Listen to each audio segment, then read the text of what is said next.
Constant అని చెప్పేసి అన్నాడు. ఇప్పుడు మనం ఏం డిస్కస్ చేయాలి? ఈ వృద్ధి రేట్లు అనేది కాన్స్టెంట్ ప్రైజెస్ అంటే ఏంది? ఇక్కడ స్థిర ధరలకి సంబంధించింది. దేనికి సంబంధించిందమ్మా?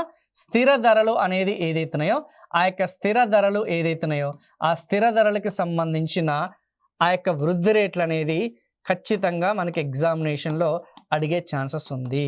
సో ఇక్కడ మీరు క్లోజ్గా ఫోకస్ చేస్తే 7.7% కనిపిస్తుందా? 7.7% అనేది ఏదైతుందో క్లియర్గా చాలా స్పష్టంగా ఇక్కడ మనకి తెలుస్తుంది.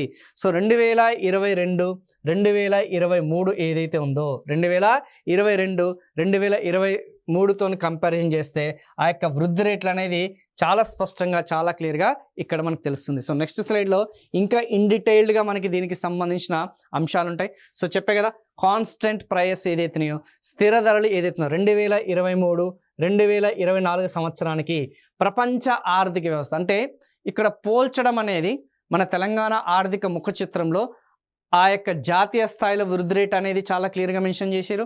అట్ ద సేమ్ టైం ప్రపంచ స్థాయిలో మనకి వృద్ధి రేట్లను మెన్షన్ చేశారు. At the same time Telangana ఆ యొక్క ఆర్థిక వ్యవస్థకి సంబంధించిన వృద్ధి రేట్లు కూడా చాలా క్లియర్గా మెన్షన్ చేయడం జరిగింది.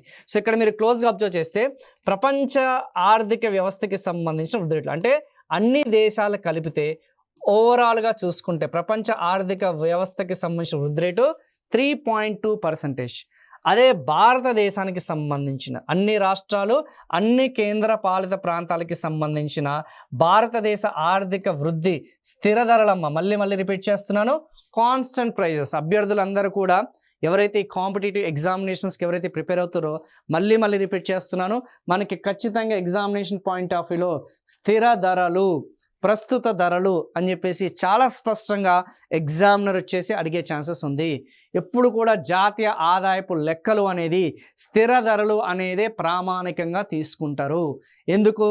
అక్కడ ధరల తటస్థీకరణ అనేది జరుగుతుంది, ప్రైస్ న్యూట్రలైజేషన్ అనేది మనకి జరుగుతుంది.